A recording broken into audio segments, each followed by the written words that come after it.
Welcome to another edition of AV Rant. I'm Tom Andry, and this week I'm here with Rob H. This is AV Rant. It's your home theater and AV questions answered. And I have seen Batman vs. Superman and lived to tell the tale. it sucked. Just like I said, it was gonna suck. It sucks so bad. People are like taking great joy in explaining how bad it sucked and all the ways that it sucked and all the sucking that it did as it sucked along. See, I didn't even feel that strongly about it, which I think is actually the worst thing you can feel about a movie. Which I'm like, this is like a C movie. It's like I didn't hate it. I certainly didn't love it. I'm like, it gave me no feelings whatsoever. It's a sad state of affairs. It was a thing that occurred. It didn't make me angry. It just made me indifferent. So I don't know. I think that's possibly even worse. Yeah. There you go. That's our review, our non-spoiler review. Non-spoiler review versus Superman. It sucked. Big old pile of nothing. I am much more looking forward to tonight's episode of Supergirl, in which the Flash is coming over from the CW network over to CBS to say hello. I believe it will be filled with much more emotion and joy. Emotion and joy. In its 44 minutes of running time. So those of you that are watching on the YouTube channel right there, right? That thing right there behind me, behind my very washed out face because of I don't know why. Yeah, we don't know what's going on with Tom's camera today, but it was totally working fine before we started the podcast, and I took down the green screen because it was bugging me, and I was like, I'll just use the screen behind me, and now I'm washed out. I got lights and everything, but that right there behind me, that right there, that's a prime speaker. That's a SVS prime speaker. SVS prime speaker. And it's not using SVS. Can't do my finger right. That kid's not using one of their cables, but the other one is, because they didn't give me a cable long enough to get to the other side of the room. Gotcha. So that's as far as I can get. Anyways, that review is forthcoming. It is coming. It's going to come. I've been setting up other stuff and dealing with that. So this is the podcast where we answer your AV and home theater questions. To do that, all you have to do is ask. You ask by, well, you can email us directly at rob@avrent.com or tom@avrent.com. But please email question@avrent.com to get your question answered. Yes. That will go on to the podcast show notes or our question notes. We have a Google Doc that we use that we update every week and delete every week and then re-update it again. And that way you get on that. If you somehow your question hasn't been answered and we don't mention that we were going to answer it in the next week or so, then that means that it somehow got lost, and we can all blame our producer, Austin, for that. Poor guy, scapegoat. Who, Not by even the here way, this week. His audio was all messed up last week. It was a hot freaking... It was only the very beginning. Oh, there's a fly in here. Oh, God. It's driving me nuts. There's only at the beginning of the podcast, but like I synced it up at the end, and I got to the beginning. I was like, it's not even close. But it was only at the very beginning. Every once in a while, it would just clip out sections of what he was saying. And the volume levels were uneven, but it's one out of my volume level. Somebody was complaining that I was a little soft, so I fixed myself. I think that should have been fixed. And I checked you. You should have been right, but he was all over the place. So there's only so much I could do with that. Well, apologies all around, folks. We do aim for a listenable podcast at the very least. I think you can listen to it. I mean, you can hear it. It just maybe wasn't the 100% best that it could be. Anyways, send us your questions. You can also go to the website, www.avrant.com, and leave us a comment there. Go to facebook.com/avrantpodcast. That's all one word. Leave us a comment there where we will eventually or usually pretty quickly get back to you. Let me see. Twitter at First Reflect for you, at avrant_Tom for me, and at Austin Pond, TEN Pond for our producer Austin, where I don't even know if he tweets or not, but you can hit him up for tweets. He also has his own podcast, We Watch Movies. It's a podcast about evaluating and rating the types of plastic water containers that you can buy and how well they roll around on the floor of your car. The reusable style ones? Yes. The ones that you're supposed to wash, but no one ever does? No, not those. Just the plastic, the disposable ones. Ah, disposable. No, not the regular ones. No, not that. No. Don't be ridiculous. Some of them are plastic. Hello, most of them are plastic, but I'm talking about that water bottle when you buy like a 37-pack from Sam's, and then you finish it and you throw it in the ground. They want to know which ones rolls best, which ones don't. That sort of thing. Understood. That's what it is. Volvic does not roll. It is a square bottle. Everything rolls if you put Very, enough very force poor against it. rolling. Yes, it rolls poorly, which I think that scores high in their little test thing Oh, okay. because they All want right. things not to. They want it to go down and then just land. Well, we'll see how they review the Batman versus Superman water, because I'm sure there is some. Now I'm sure there is. We Too. watch movies. Batman versus Superman, everything. They should be suckers because it sucked. All right. Listeners of the week. We have Tyler and William who went to the website at www.avrent.com, clicked on the cup of coffee, buy us a cup of coffee link, and gave us a PayPal donation. And that was very, very, very thankful, gentlemen. Yes. Thank you very much for your Tyler, donation. William, thank you guys both so much. That goes to hosting fees and everything else, which, by the way, I guess all these years I've been doing this, I thought it was coming from the PayPal account, but my wife informed me this week that we've been paying for those, and I've never reimbursed myself for a single dollar. Jeez. Of hosting fees over coming up on 10 years. 10 years in a month, about a month, it'll be 10 years. About 6 weeks, it'll be 10 years. May 2006, I think is when we started. Is that right? Wow. Yeah, it could be. So we'll have to check it out for sure. Anyways, but yeah, apparently I thought I was operating in the black, but I'm apparently still very much in the red on this podcast. So we'll get there. We'll get there, gentlemen. We'll get there. So thank you very much, Tyler and William, for your donation. Yes. We also want to thank our McMansion Chris, who bought some stuff from Hyperion. He is a McMansion now. It's not just our McMansion. He is Chris. A McMansion Chris. That's he right. He's just become one. I would very much like it if he had some sort of splash screen that every time he powered on his computer or his projector, it splashed up the McMansion theater. Subwoofer tsunami coming soon. Yep, that's right. Anyhow, Chris bought some stuff from Hyperion, the Varus Grand Towers in gloss black, as I also have. And from Accessories for Less, he got the Denon AVR X2200 and mentioned us in both. He also shared that he has now removed the third sub from his theater, even though it was adding a nice kick at his primary seat, was creating a standing wave problem in one of the other seats. So he's just back to using his pair of SVS at Plus series subs. Oh, how does he live? Jeremy bought a calibrated U mic 1 from Cross Spectrum Labs and told Herb he heard about it from heard about Cross Spectrum from us, which is great. Yes, for Herb. Which is good. Good. Awesome. I hope Herb gets lots of business from us. I don't know that he does, but I hope. I know he's gotten some. He has not gotten none. We can say more than zero. That is absolutely true. Higher than zero. So that's good. In the news this week, Anton over on Twitter was the first person to send us the heads up on Vizio's announcements of their new 2016 LCD TV models. The new P series available right now has Dolby Vision, and rather strangely, Vizio says they will add HDR10 support within 90 days. Yeah, so they had their reference series previously, which apparently is never getting HDR10. Odd, but yeah, as suspected, they are introducing a new P series, and it does have both Dolby Vision and HDR10, but it doesn't have HDR10 out of the box. But they said for sure it's getting it, so okay, good enough for me. It's got both. Yeah. Anyways, the P series is available right now. It has Dolby Vision. It doesn't use quantum dots, but they say their new LEDs plus filters can reach 96% of DCI P3, which means it's very close to everything you're supposed to have. That's right. And they have 128 zones of local dimming. That's a lot. Twice as many as the previous P series from 2014, which is when that one first came out.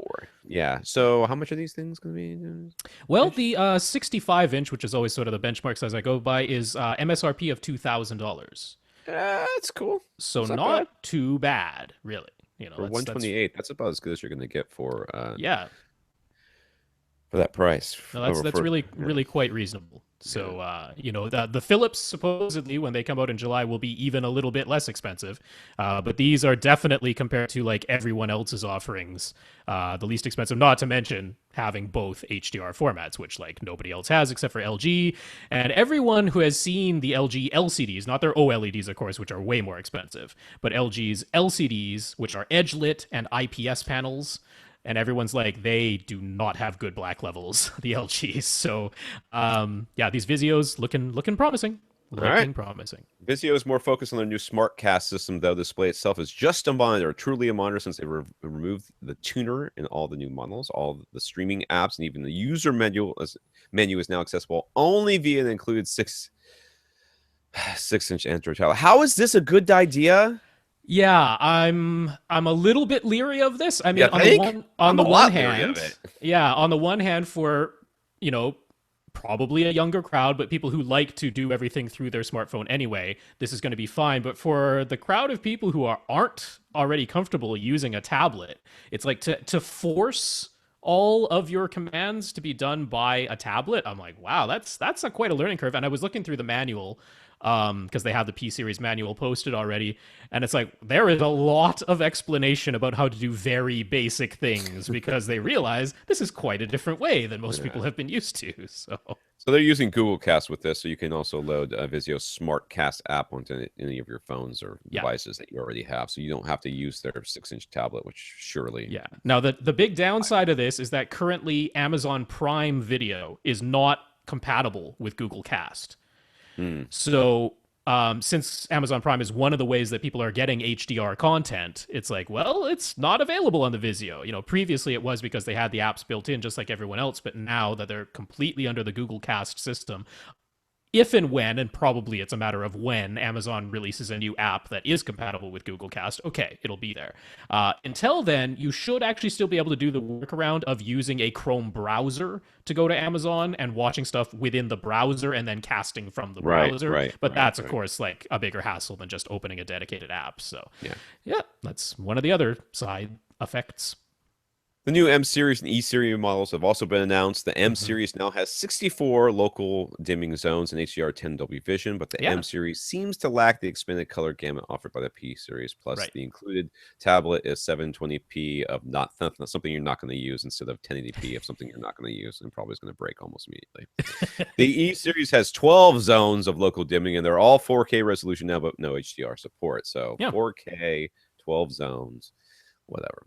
But I mean, I was really surprised by the no tuner, because you can't even, technically you shouldn't even call these televisions anymore. A television by definition has a tuner. If it lacks a tuner, it's technically a monitor. That's we are going to be fielding in about a year. We're going to be fielding a bunch of questions from people who decided to start cutting the cord, and they're like, "Well, wait a second. I got an antenna. Where do I plug this thing in?"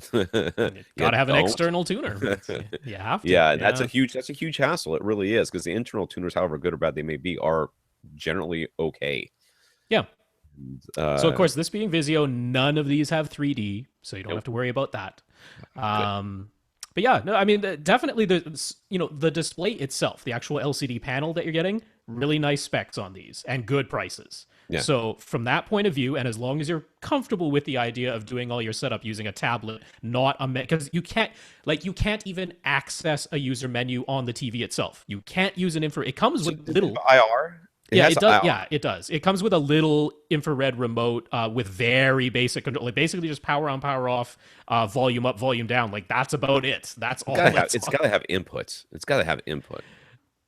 Let's just change between which HDMI input. Yeah, but I mean, like that's about it. Like there's nothing else. All picture adjustments and everything are done on the tablet. So as long as you're comfortable with that, I mean, I'd be fine with it. But I don't know if I would give this to my parents. I really don't know if I would do that. But once you set it up, it's almost like exactly. Yeah, you never really need to touch that again, anyways. Yeah, so as long as it's got IR for your for your Harmony remotes and stuff like that, it's not. Yeah. Once you have your activity set up and you've already calibrated the display once, it's like, well, all I needed to do is turn on and off and go to the correct input. So you can do that via IR. You don't even need volume.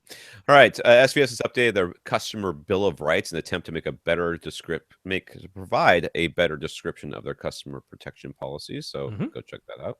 Yeah, I mean, the most interesting one is that they gave Gary Yakubian's email address. Right there on the page. You got any problems, you can talk directly to the president of the company. So I'm like, that's unusual to be posted right on a website. Yeah, I always felt kind of weird. Like if people are like, well, can I email Gary? I'm like, yeah, I guess you probably can, but I'm not going to give you his email address because that'll be weird. But now, like, there you go. There you go.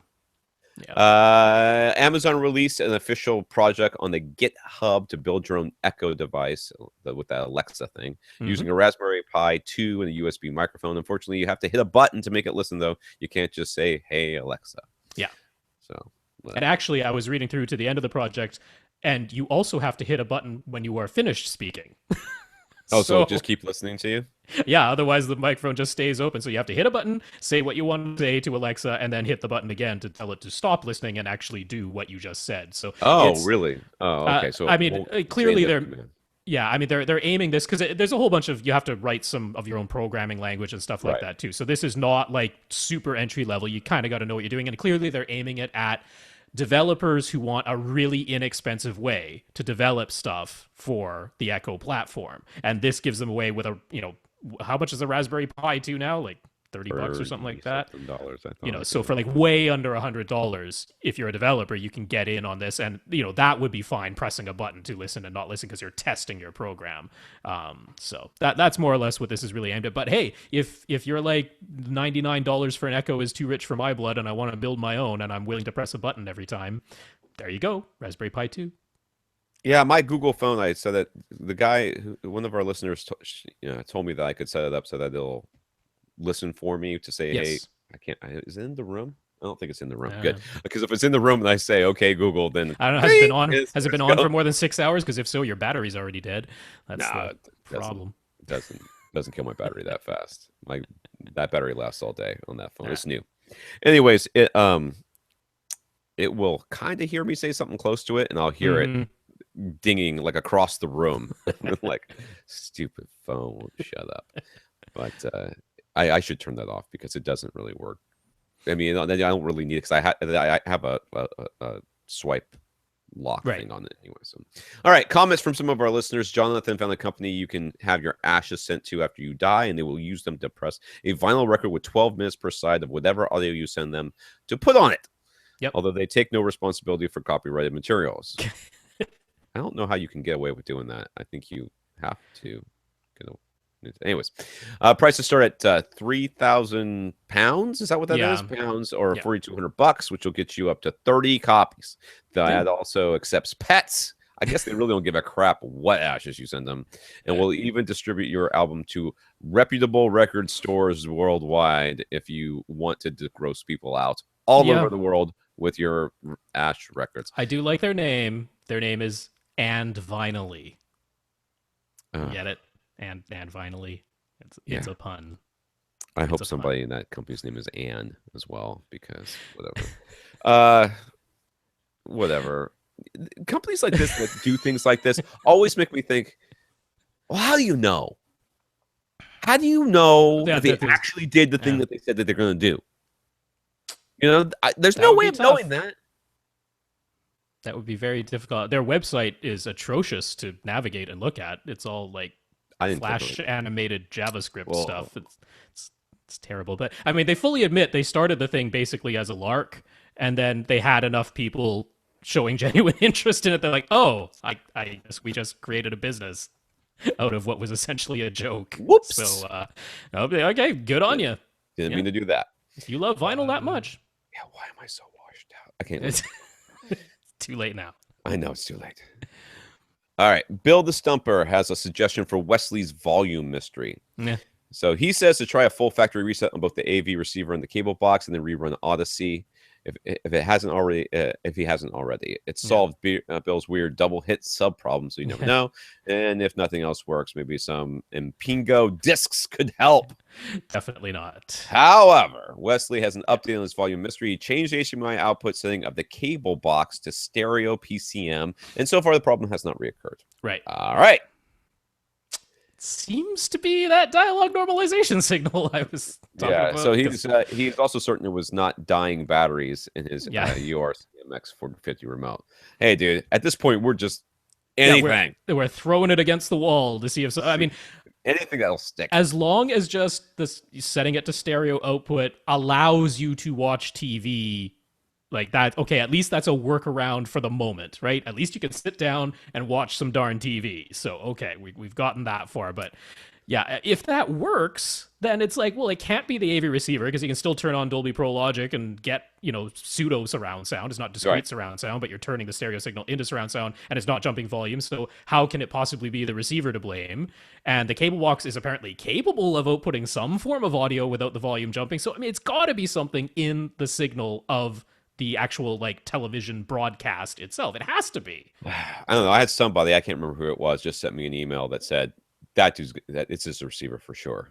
Yeah, that was So James. James thought that, but I don't know. if it's not happening with his Blu-ray player and it's not happening when he sends it stereo, why would it be the receiver? That doesn't make Anyways, sense. Comcast did send a tech to his house who checked his cable box, including the hidden service menu, and couldn't find any problems. The Comcast tech got to hear the problem firsthand. Oh my God, that's impossible. I know. It never happens when the tech's there. And while he was there, though, so he was completely stumped and said he'd never come across this particular problem in 14 years working for Comcast. Yep. The real thing that's the real shocker in this whole story is that anybody has worked for Comcast for 14 years. That's what we should take away, is that some people just stick it out through all sorts of garbage. Yeah, honestly, Wesley, I am at a loss as well. But I mean, as long as you can, I mean, yes, it's not the ideal to have to listen in stereo, but it's also not the end of the world. So, yeah, hopefully that's a serviceable workaround until I don't know until what. I don't know if there's a fix for this. There's no fix. Nuts. This is it. You're stuck with this thing forever. Seems all right. Let's see here. Mark has an idea for Tom and everyone else when it comes to running wires across your ceiling. He's just putting fabric-covered drop ceiling tiles directly onto the ceiling, either using spray adhesive or narrow gauge staples.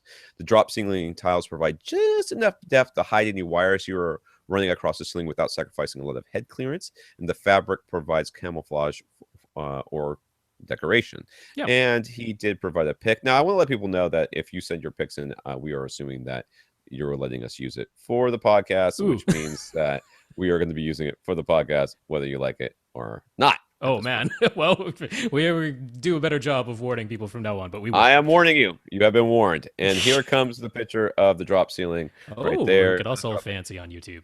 So there we are, all fancy on YouTube. So right here, you can see there's the projector, and then those tiles are all up there, stuck to the ceiling. I think he covered them with some sort of black velvet. He says he got the cheapest ones he could. I think they were less than $3 a tile. Yeah. Aren't those tiles about 18 inches or 12 inches or something like that? I mean, usually they're like 2x2 or 2x4 feet, that is. That's normal drop ceiling tiles. So I mean, you're not using these for like acoustic purposes or soundproofing purposes or anything. It is literally just like a drop ceiling tile, the cheapest foam thing you could put in there. So the tiles themselves certainly don't have to cost much at all. Yeah, it's not a bad idea. I like it. Yeah, I like it. All right, it's all right. So now I have to unclick this and then go back over here. I'm getting this thing down. Yep, we're getting so there. Good job, Mark. Thank you very much. Now, Karl shared an experiment by the BBC alleging that taste can be affected by sound. And I have to admit, I clicked on this link, and that's as far as I got. So tell us. I tried to listen to the things, and none of the things worked. It kept telling me it wasn't available in my country, so I guess it's only in the UK. Apparently they don't like. You guys are pretty UK-esque. They don't like Canada. It's weird. Canada. Part of the Commonwealth. You'd think they'd share. You would think that they'd share. Yeah. But anyway, that's what it said. So I don't know. I didn't go through a VPN just to hear a little sample. But their thing was that they had like a professional chef come in, and they specifically used dark chocolate because dark chocolate contains both sweet and bitter notes to it, just naturally. So they said when they were playing a very high frequency pitch, that for some reason the chocolate tasted more to the sweet side, and then when they played a low frequency pitch, the chocolate tasted more to the bitter side. It's entirely anecdotal, and they're basically trying to compile everyone's experience with it. They're saying they're not actually going for like statistical relevance with this thing. So it's entirely anecdotal, but honestly, we've seen so many things where, you're hit by one type of stimuli, it does alter. Like if you're looking at an fMRI machine and looking at brain waves in real time, it does alter our perception in another way very often, So why like Thomas, so much music in movies. It's exactly.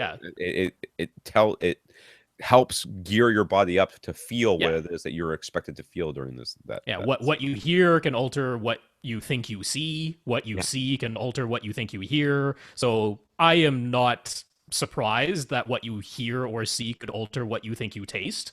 That makes sense. I mean, they always talk about, you eat first with your eyes, right? How food looks can impact whether you think it tasted better or worse. Absolutely. So Pretty food is good food. It's yeah. pretty food is yummy food is what I always say. So yeah, I can totally believe that what you hear could alter your perception of what you think you taste. For sure. Makes sense to me. All right, let's get on to the questions. Ian Yes. here, after not being able to fix the buzzing in his Emotiva UMC 200, Yeah. he decided to purchase a new receiver. He chose the Denny VRX 4100, despite being intending to buy an X4000 so he could be receiver buddies with me. So close to being part of the cool kids. Not.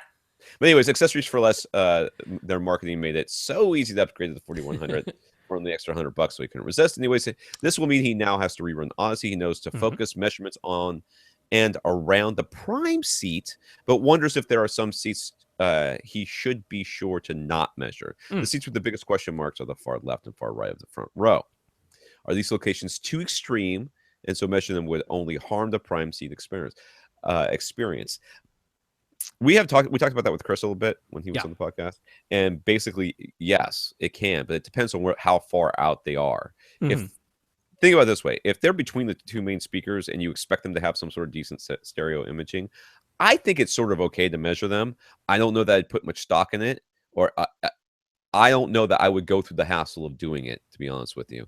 I think that you can if you know there's always going to be people sitting there and you're trying to get as even as you can across those seats. But realize that there's a very good chance that you're going to have a problem, that it will mess up the overall. Now, if they're way to the left or way to the right outside of between the two speakers, you certainly don't want to measure them. You don't want to measure those because whatever they're getting is so extreme and so different that Audyssey is going to say, well, if I'm trying to make all these things sound the same, this one is so out there that I can only adjust the stuff that's common to all the seats that I just measured, and there's not going to be a lot of commonalities between that seat and everything else. Yeah, I mean, this is sort of, we can deal with this on a more conceptual level, which is, your number one position, because we always talk about, your very first position we talk about as typically being the primary seat, but that is not necessarily the case 100% of the time. The number one position is simply where you want the phantom center image to be. And sometimes that's not where you happen to sit most frequently. You're saying, I've got something set up. I've got many, many seats. I happen to normally sit in the seat that's, slightly to the left. But because I realize that I'm adjusting the system for the entire space and the entire collection of seats, I want to figure out where is the phantom image created by my front, left, and right speaker supposed to be, and that will be measurement position 1. Then the recommendation typically is keep all the remaining measurements, because you can do up to 8, keep all the remaining measurements within about 2 feet of measurement position number 1. Don't go way out to, they talk about seating positions, but try not to think of it that way. Try to just think of it as a bubble. There's this bubble that's around position number 1, all within about 2 feet. And it's because it's using this spatial averaging. It's saying what things are common to all 8 measurements. Where am I getting a hump 100% of the time? Where am I getting a dip 100% of the time? Because now I can EQ that. Now I can even that out. Whereas if in one measurement position it's a hump, but in a second measurement position, that very same frequency is a dip, it can't EQ that because it says if I make it better in one spot, I make it worse in the other. So it ends up doing nothing. So yeah, that's why you centralize it. But position number 1 is the first key, and that's where you want your phantom center to be. That's how to think of it.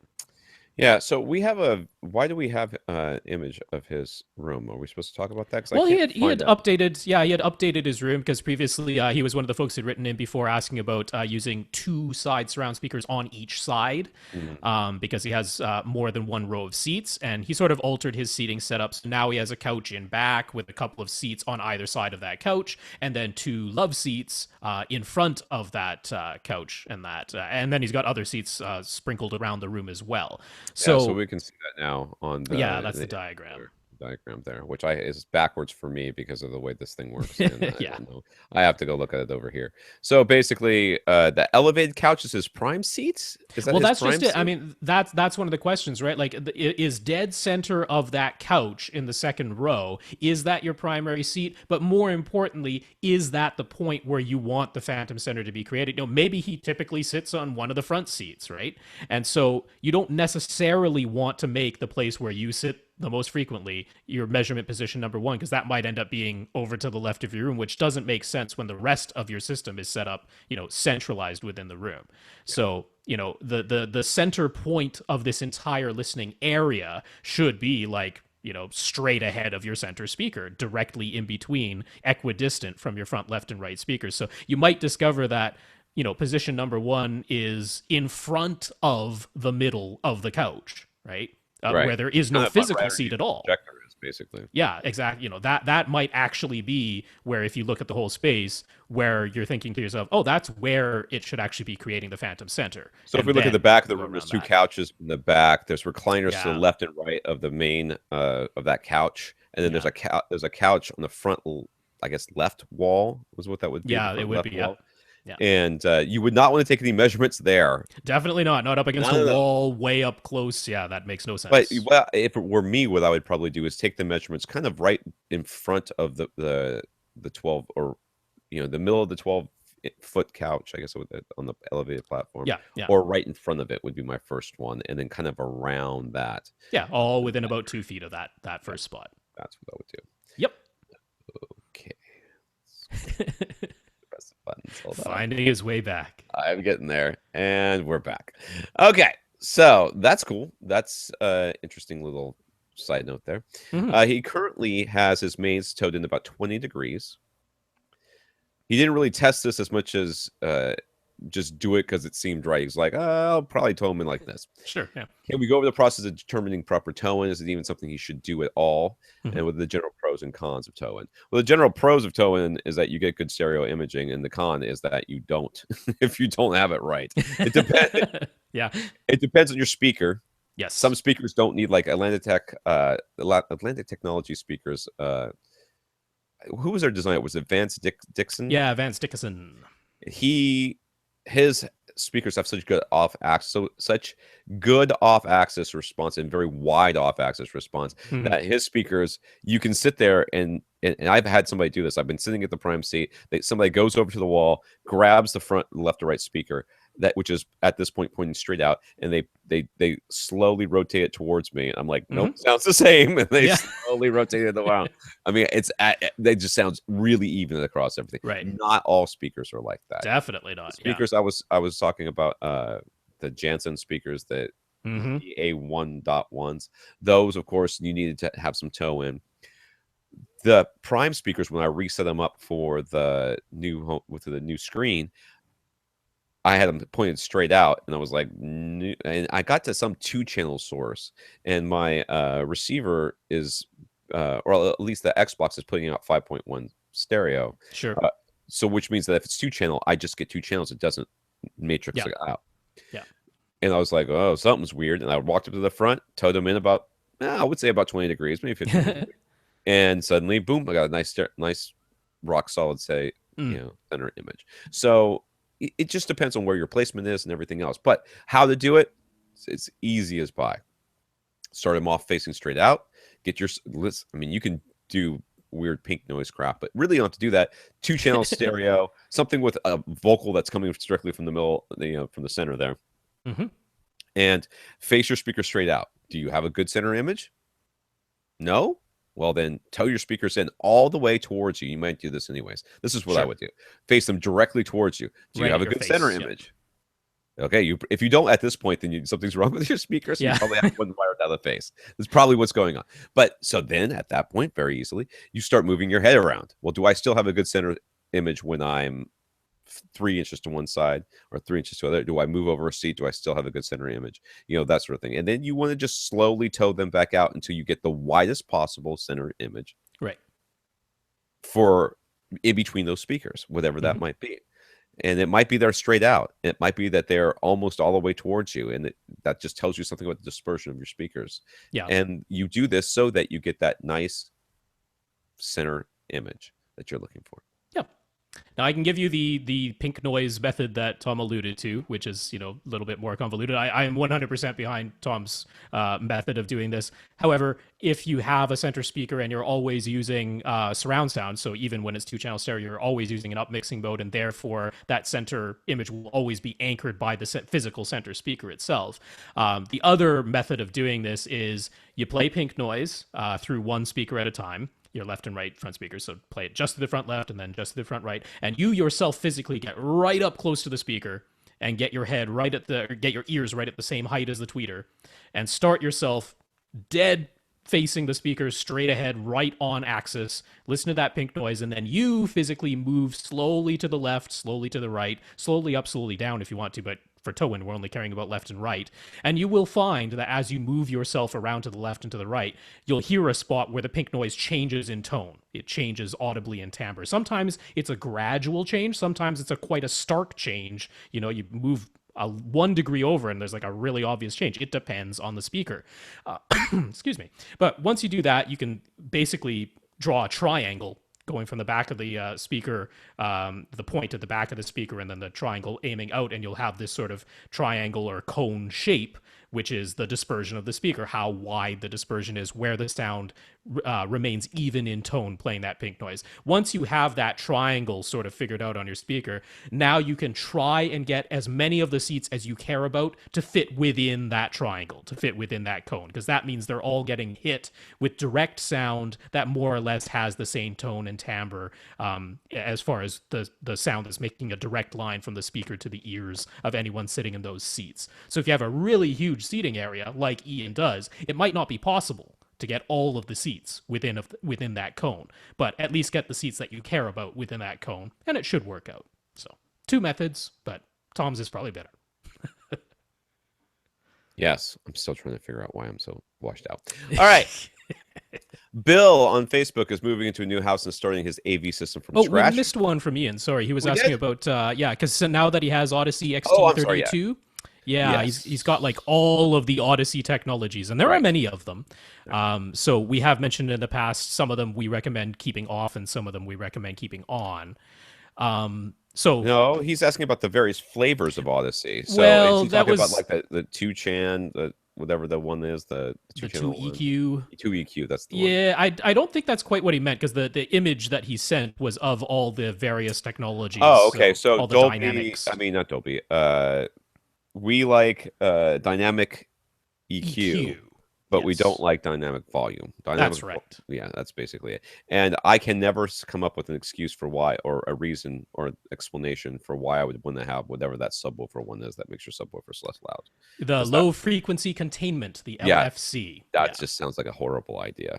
I don't know why anybody would do that. So I understand the need for it in certain situations. I just feel like if you're in that situation, you're rather than buy a receiver that helps you out, you should just get out of that situation and start. Yeah, I mean, what LFC is attempting to do is take the most common highly resonant frequencies based on where drywall tends to resonate and the fact that most people have an 8-foot ceiling.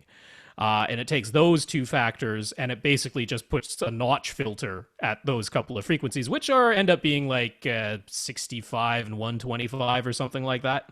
It sort of ends up being those. So they more or less just notch those out in the hopes that will prevent you having strong resonances there. But not every room is the same. If you have a different ceiling height, if you don't have regular 1/2-inch drywall on wood studs, then this isn't going to be hugely effective. So yeah, I mean, LFC, give it a try it on, try it off, and try it on and off when you're in other rooms if you really want to, but we're not like huge into it. It's not really, but yeah. Dynamic volume off, dynamic EQ on, and then the only other ones that it really has is like the DSX, which is basically a DSP. It's a listening mode, which expands 5.1 or 7.1 content to use front wides and front heights. And do you wasn't a huge fan of it, Audyssey, whatever the regular Audyssey or Audyssey flat? Like mine has Audyssey and Audyssey flat because I always use flat. I tend to use flat, but I'm in a very small room. Yeah, and I'm in a very small room that I have acoustically treated. Right. So the Audyssey reference, or sometimes called the Audyssey movie curve, has some high frequency roll off. So if you are in a highly reflective room where you're getting a lot of high frequency energy and you don't have any absorption in there, then you might prefer that. There's absolutely nothing wrong with preferring it. That's what it's there for. Flat is flat. So if your room is too reflective, it's going to sound bright. And that's what the reference curve is in there for. Right. All right. Bill on Facebook is moving to a new house and starting his AV system from scratch, as I already said. Right at this moment, he's interested in a new AV receiver that could provide at least 9 speakers for Atmos, plus integration into a whole house audio system for $2,500 or less. I missed that second part. Anyways, any suggestions? My suggestion, I went to Accessories for Less. And you can like click on how many channels you want and what features you want and all that. And there was like 5 that had 9 channels or more, or maybe just 9 channels. Yeah, there's 9 or 11. And I think DTS-X I put in there because I knew if it had that, it would have Atmos. Sure. That was going to be one. And anything can integrate into a whole house audio. So I think everything has at least two zones these days. So. But anyways, there was a couple of Yamahas, and then there was the Rant 7010, I think is the one that popped up. Sure. And that was about $1,400. That's quite a bit less than what he was looking at. Oh yeah. You can definitely do this, particularly if you go to Accessories for Less. You can definitely get this for under $2,500. But the key to me is him saying he really wants to integrate this into whole house audio. And we talked about this last week. Yamaha's MusicCast system in terms of whole house audio is very impressive. I'm really, really impressed by it. So as much as we typically are recommending Denon and Marantz here for 9 and 11 speaker setups with Atmos and DTS-X, when whole house audio is a key choice part of this, definitely. I mean, the thing is, if you're going to do MusicCast, much like if you were going to do Sonos, everything has to be Sonos. So if you're going to do MusicCast, everything has to be MusicCast. So do keep that in mind. But Yamaha has a whole section of their website which is just MusicCast, and it's nicely set up. They show you every product that they sell that works with MusicCast, and they have a wide variety. So they have, self-contained speakers already. They have 2-channel AV receivers in case you just want to set up a 2-channel system in another room. They have sound bars and sound projectors that work with MusicCast, and they have full AV receivers. So as long as you're willing to live within that ecosystem, but it's a very nice ecosystem and the app works really well. So you have 2 choices. If you know you're going to top out at 9 speakers for your Atmos and DTS-X setup and you're never going to go to an 11 speaker setup, then the RX-A 2050 will do that for you. And it actually has 9 amps built in, so you don't even need external amps to go beyond that. It's a $1,200 receiver, I think, on Accessories for Less. So definitely it's less than half your budget. If you're thinking maybe you'll go to 11 speakers at some point, then it's the RX-A 3050, which is $1,500 on Accessories for Less, or $2,000 brand new from Amazon. So either way, still affordable. To go to 11 speakers with the RX-A 3050, you do need to add at least 2 channels of external amplification. It has 9 amps built in, but the 3050 can expand to 11 if you want to. So given that both of those are within your budget, pick your poison. If you're thinking you ever go to 11, the 3050 is still totally affordable within your $2,500 budget, easily. You have enough money left over to buy a 2-channel amp as well, easily, even if you went brand new. But get it from Accessories for Less. Why not save $500? So, I like MusicCast. I'm still trying to figure out my camera. It's going to be like that all night, folks. I know. John over at Facebook, did I already do this one? No. Okay, John has a hypothetical question. Yes. If a totally round room existed, and they do, would it be an ideal space for audio or an acoustical nightmare? Well, what kind of audio? Yeah, how big is it? Because if it's really, really big, it's probably not so bad. But I mean, it would kind of act like a lens, wouldn't it? Almost like it would just basically, it would bounce everything towards the center. No matter where it came from, it would end up bouncing towards the center. That's right. So nightmare. I mean, in terms of an audio system, you sitting in a seat listening to speakers in a spherical room, audio nightmare. That's what that would be. You playing an instrument sitting in the center of the room might sound pretty good to you. I mean, that's the way that showers kind of work too. It's very echoey in there, and everybody listen good in the shower. It'd be like that. I would not want to sit in a spherical room. There's a reason why, huge auditoriums that are designed to have the best acoustic possible essentially have no parallel walls. Yeah. and everything is sort of shaped almost a bit like from the stage to the back of the theater. There's a bit of a horn shape to it, as Right. in it, it grows in all dimensions towards the back, but they are not making it round.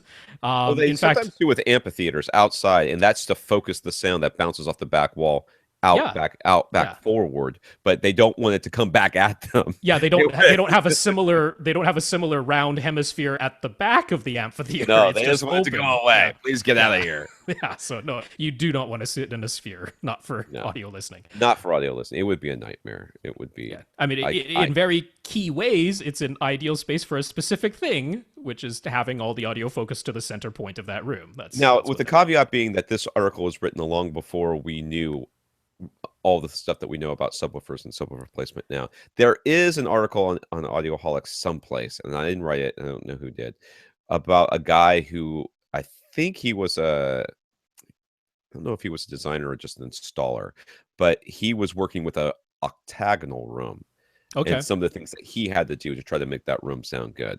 And I Uh-huh. think it had to do, I don't remember, but I'm pretty sure it had a lot to do with putting room treatments up as much as he Just possibly could. absorbing as many reflections Absorb as you all can. the crap. Yeah, yeah. But anyways, John also says he just got a pair of Sennheiser HD600s, which are open back, very big open back headphones from Sennheiser. Pretty pricey, right? They're like $700 or something. Yeah, and they're also very high in impedance. They're a 300 ohm headphone. Yeah, I looked that up. So is the Yeah. headphone output on his Denon X4000 adequate to power them? My guess is no. It just kind of depends on how loud you want it to be. Right. Yeah. So my guess is you're going to experience it and say, I would like this to be louder than it is. Right. But easy thing to do is you got them, plug them in and listen and go, yeah, that was really good to me. Or, and then you're gonna have to look for a headphone amp. Yeah. So, I mean, the advantage of a very high impedance headphone is that you tend to not hear the noise floor of the amplifier driving them because very little current is getting through that extremely high impedance. Yeah. So that tends to be the case, and that tends to be the advantage. But you'll notice that, on the ratings of even separate headphone amplifiers, it'll show like, well, we can pump, 400 milliwatts into a 32 ohm headphone, but we can only pump like 30 milliwatts into a 300 ohm headphone. And that tends to sort of, that's fine. You don't need a ton of current to drive a headphone, but you do need some amount to at least get the drivers moving, and it can be difficult for just your run-of-the-mill headphone amplifier that's built into your phone or built into your AV receiver to actually be able to power those. So this is one of the cases where you're not insane for considering an external headphone amplifier, because these are a specific type of headphone that is not easy to power. So I would kind of point you. I know Tom hates the name of this company, but it is Schiit Audio, Schiit. So lame. They have a $99 headphone amplifier. You do not need a DAC because you can just feed the red and white pre-outs or red and white tape loop output from your AV receiver into the inputs of just their headphone amp. So they have the Modi 2, $99, and it has absolutely sufficient power to handle a 300 ohm impedance speaker or a headphone like the HD600s. You can't do much better than that on price. Audio Engine does have a nice little, it can work as a speaker amplifier as well, but it has a very nice headphone amplifier built in, but it's $200, the Audio Engine model, which is what, the N22, I think it's called, or H22, something like that. I'll have to look that one up.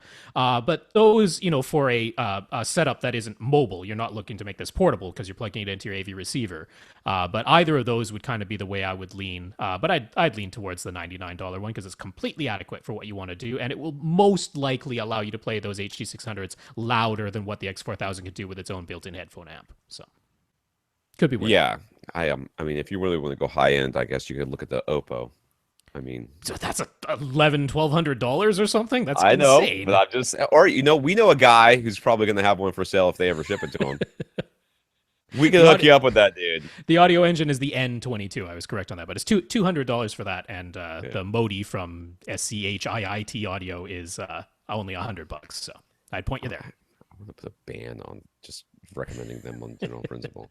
All right, Brock. And for Brock, we're going to take a look at his room. Once I can find it, there it is right there. Okay. All right, here's Brock's room. So we will be looking at this as we are talking.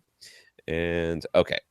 Now, Brock says he has a 5.1 system in an open floor basement. The space is 15 and a half, 15.5, I guess, 15 and a half feet from the front to the back and about 12 feet wide, but it's completely open on the right-hand side to the floor above via the stairway as well. You need a door, dude. Anyways, the ceiling is 7'3".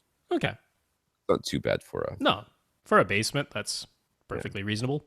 He already has a 65-inch Panasonic Plasma Energy Veritas speakers and the Yamaha RX-A3000 receiver and the HSU VTF-15H subwoofer. That's a good choice. I like the choice of subwoofer for this size of space you're trying to fill up. His seat is about 9.5 feet from the TV, leaving about 4.5 feet behind him. Now, he'd like to upgrade to Atmos. Okay. So, should he use surround? Because he's at 5.1 right now. Sure. Should he use surround back speakers? If so, how far apart should they be? Now, I have to go back and start looking at this thing because I don't know where it is.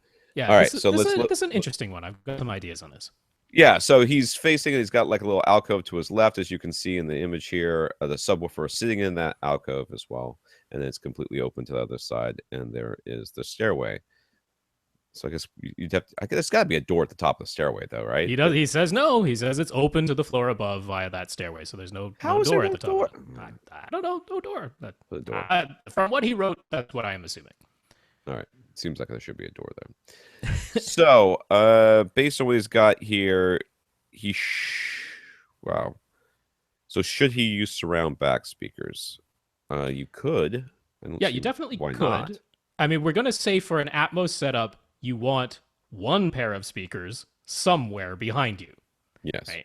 So those can either be surround back speakers because his surround speakers, his surround left and right speakers, are more or less at seated ear level, maybe a tiny bit above ear level, but they're essentially bookshelf speakers on stands.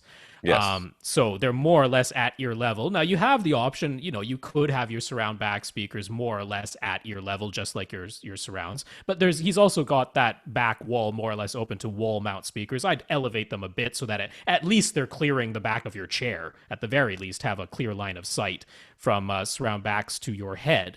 But if you do that, right, let's say he positions those as surround back speakers on that back wall, then, like I've been saying for the past couple of weeks, my rule of thumb now is let's have at least 5 feet from those speakers to the next pair of Atmos speakers, which would essentially put them almost directly overhead or maybe just slightly in front of you, right? And I would totally call those top middles on the ceiling. Now, he sent in some images as well, and he's actually got some absorptive panels on the ceiling. Kind of the first reflection points. First reflection points on the ceiling. Of the ceiling for the main speakers, which, if you're looking at the images, he's got those things looking like they're super duper towed in. They're not that towed in. Right. And he's also got can lights in the ceiling. So right. Where you would, if you were going by the Dolby diagrams, put top rear and top front speakers are essentially where his can lights are right now. Yeah. And I doubt he wants to uninstall his can lights to put speakers right there.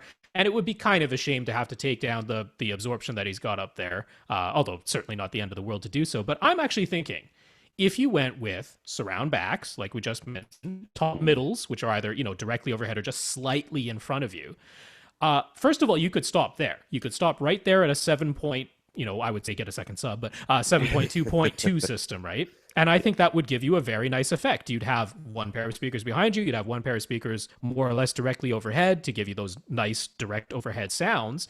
And you could stop right there, and I think you'd be very satisfied. If you wanted to expand to 11 speakers, I would then add front height speakers, which could go either on the ceiling in front of where he has the acoustic panels, or he sort of has a soffit that comes, down just above his speakers. Yeah, you can mount some front height speakers up on that soffit directly above your front left and right speakers. That's an HVAC. Yeah. So, but that to me is optional. I would start maybe with the 7.2.2 system, 9 speakers total with surround backs and top middles. And I honestly think you'd probably be pretty satisfied with that, because you'd be getting the most noticeable aspects of Atmos by using that setup, and it wouldn't disrupt your room. You wouldn't have to replace can lights or take down your absorption on the ceiling. Yeah, he's got a bar. It doesn't show it here on this image, but he's got on the where that the stairway is going up over there. There's a bar back there Mm-hmm. and like a little kitchenette or something.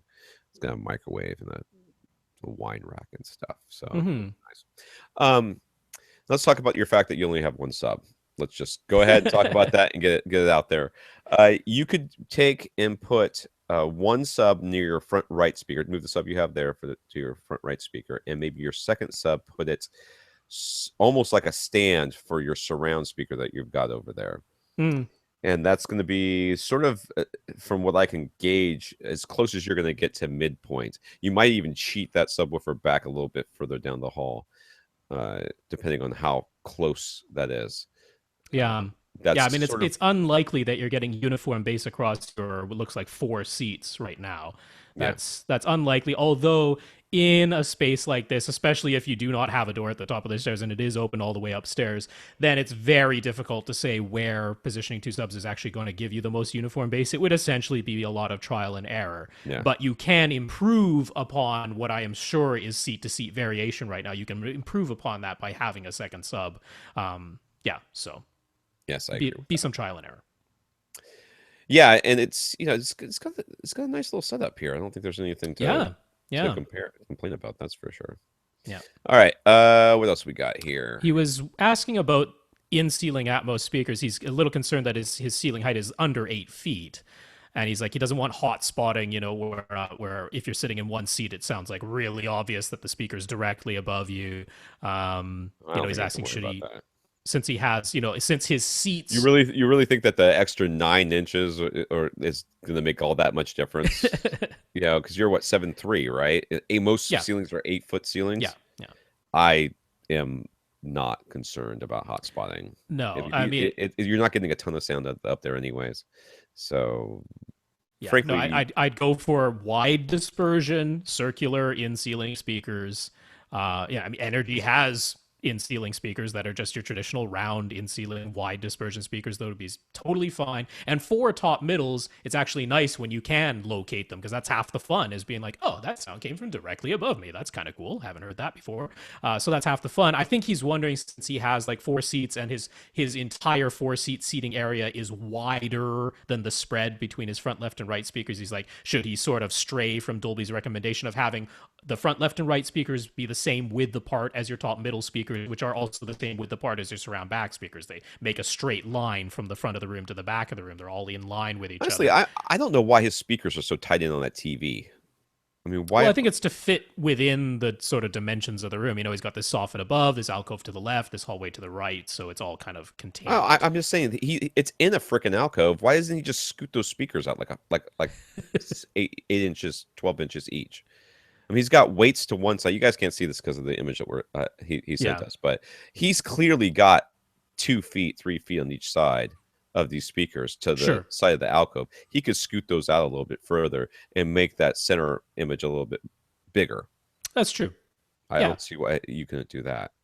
And then Yeah, I mean, your top speakers are going to be sort of to the sides almost. It won't be in line with those lights anymore. They'll be more in line to the right, the right. sides of your top mounted uh, absorption panels up there. Which I'm wondering how he put those up there because they're pretty flush mounted. They do look very flush mounted I'm in the wondering ceiling, what he yeah. did to do that. Yeah. I'd be curious. Might just be eye hooks. Rock But hooks yeah, up. I mean, the typical Dolby recommendation is that your front, left, and right speakers should be a minimum of 22.5 degrees to the left and right of dead center. And I think that's a good way to go. I mean, that gives you 45 degrees between the two of them, which I think is perfectly fine. So if you started with that, and Tom is right, it does look like you have the space to the left and the right of the front, left, and right speakers to widen them out a little bit. If you start with them at their 22.5 degree marks to the left and right of dead center, and then you have your top middles in line with them, same width apart, and your surround back, same width apart again, then that will give you more or less the ideal speaker placement setup. So that's the way to go. Yeah. Scott asks if I'm ever going to publish any more written reviews on Audioholics or elsewhere. He finds reviews by others to be decent enough, but not as fun or colorful as mine. Well, thank you. Yeah, that's a compliment. I am not opposed to publishing more written reviews. I haven't had time, frankly, is Hmm. what it's come down to. I just haven't had time to put the effort into doing all the work that goes into writing a review. That's why I've been reviewing them for the podcast, where I'm able to get my thoughts across, I think, well enough. And kind of feeds that need that I have to play with new gear. But no, I don't really have any plans for it right now. It's just life right now is just a little too crazy. My kids are just at the perfect age where they just suck up all your freaking time. I mean, they are. I have 6, 10, and 12, and they're constantly going. We had 3 places to be tonight, and it's just I just run out of time. So yeah, for right Yep. now, the podcast is what I'm doing, and more reviews will come later on. But thank you for asking, Scott. Yes. Tom K asked us to settle a bet: waffles, pancakes, or French toast. And Yes. I think we can say it in unison: 3, 2, 1. French French toast. toast. Yeah. Yep. French toast is by far the superior breakfast food. I will say that my son one time insisted that my wife make me waffles in that had chopped up bacon in the batter, and that was awfully good. Mm. That was a close second. Oh, yeah, it's I not as am though waffles and pancakes are horrible by comparison. It's just no, you no. asked what is best. So Clearly, French toast is French best. toast It's is got best. Yes. cinnamon right Yeah. there. Yeah. I mean, And more it's protein. There's more eggs. there's more eggs. It's just delicious. Plus, bread. All right. And yeah, to Tom, myself, and Austin all independently answered French toast, and then realized we had all said French toast. Well, it's pretty definitive there, Tom. Yep. Okay, that's Yes. done. We all. Yeah. I don't think See? that you can take that one to the bank. All right. McMansion Chris here Yeah. is in a room with no dedicated listening seats, where speakers are providing background music to the entire area. Is there any benefit or detriment to running Audyssey, Hmm. say by putting the measurement mic in random locations throughout the room? Like we Ooh. said before, if you're putting them in random locations, it's almost not Audyssey's not going to be able to do much. Right. It's not going to be able to do much anyways. And really, what you're going for with background music is just is good coverage without necessarily being super loud. Sure. So our hearing is not going to be very sensitive. You're not going to be dealing with a lot of bass, theoretically. Yeah. I mean, you shouldn't be. I don't I think mean, so. I I can't w- remember the last time I heard background music. I was like, man, that subwoofer's pumping. I mean, I was about to say to me, the benefit of still running Odyssey, and I would still run it the way that we just described earlier, which is you pick the spot in the room where you think here is where this phantom center image ought to be, you make that measurement 1, and then you still just stay within about 2 feet of that position, even though you're only talking about filling the whole space. To me, the benefit of it is you almost always need some EQ in the bass. Like there's not a room, even if you get uniform bass throughout the room, you still need some EQ on that uniform bass to actually make it linear. And Odyssey can do that for you if you use this method. So to me, that's the benefit. If you do have some deep bass, hopefully it's fairly uniform throughout that room. If it isn't, and if it is, it's still a benefit to EQ that bass, in my opinion. So I would still run Odyssey, even for this scenario. And that's how I would do it. Yeah. Hmm.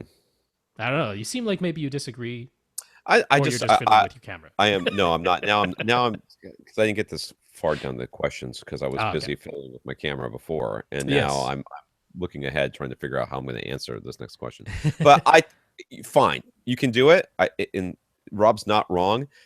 Frankly, I don't know that you're going to hear much of a difference, and even Hmm. if you do, I don't know that it would have been worth your time. So I probably wouldn't do it. Let's put it that Okay. way. I think I'd be too lazy to do it. I don't think that I would. Ah, okay. All right, Philippe, is that what we're going with here, or Yeah, Philippe? it might be Felipe. It might be. I don't know.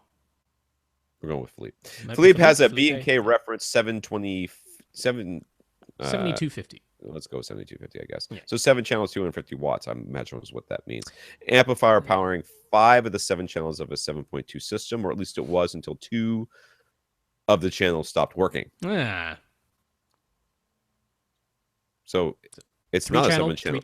It's No, now down to 3 it's a channels. 5-channel amp. Yeah. Oh, 7 2. I don't know. The model number is weird. It's a 200 watts per channel times 5. That's what it is. Into 8 ohms. So I don't know. The model number makes no sense. But Stupid. not our Anyways, fault. he always had he already had one of the same channels repaired a year ago, and since the Yeah. amp is over 10 years old, he'd rather replace it than have to repair it again.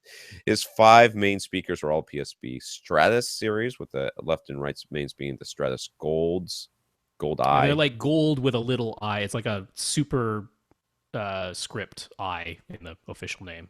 It's hard to type. Anyways, I didn't get this far. Powered by a 2-channel reference B&K reference 2220 with all speakers connected through a Marantz AV 7005 Pre-Pro. Okay. So we can't even say use your receiver amps because there's no receiver.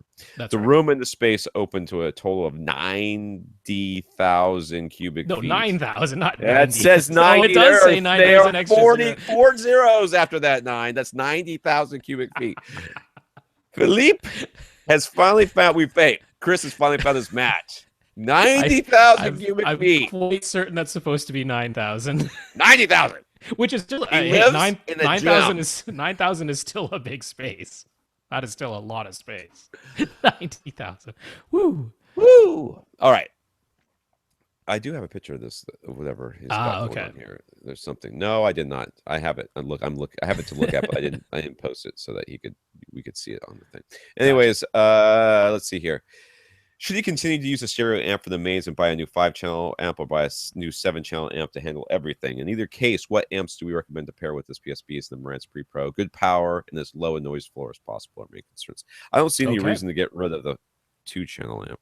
I mean, unless you expect there's going to be some issue with it. As long as it's functioning well. Now, I did want to mention, going back this far in B&K's lineup, I don't believe these models were manufactured by ATI.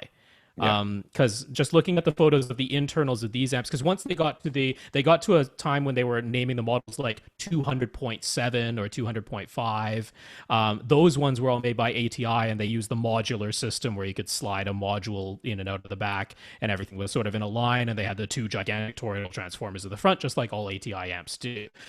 So these ones had like 1 gigantic toroidal amp in the middle, and then 2 gigantic heat sinks on either side, and then all of the amp sort of little chips that were used in B&K models going back this far, sort of in the middle with some huge capacitors. Like rather than using multiple capacitors, they just used like 4 gigantic capacitors in there.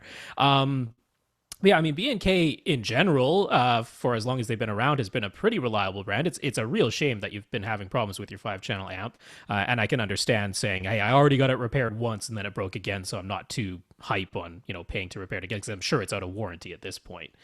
So yeah, given everything he's talked about, I would point you to an amp that is manufactured by ATI. Certainly, they have a low noise floor, and there are 2 key choices now.